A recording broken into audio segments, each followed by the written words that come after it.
பாடக்கருத்து அளவியல் நேர்வட்ட உருளை. உருளையின் வளைபரப்பு 2/r(h) சதுர அலகு. உருளையின் மொத்த புறப்பரப்பு 2/r(h+r) சதுர அலகு. நேர்வட்ட கூம்பு. கூம்பின் வளைபரப்பு r(l) சதுர அலகு. கூம்பின் மொத்த பரப்பு r(l+r) சதுர அலகு.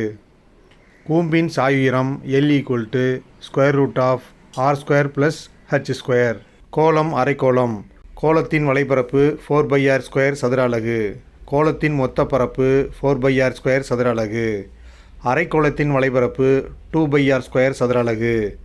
அரைக்கோளத்தின் மொத்த பரப்பு 3/r² சதுர அலகு. கன அளவு. உருளையின் கன அளவு r²h கன அலகு. கூம்பின் கன அளவு 1/3/r²h கன அலகு. கூம்பின் இடைக்கண்டத்தின் கன அளவு 1/3/h r² + r² + rr கன அலகு. கோளத்தின் கன அளவு 4/3πr³ கன அலகு. அரைக்கோளத்தின் கன அளவு 2/3πr³ கன அலகு.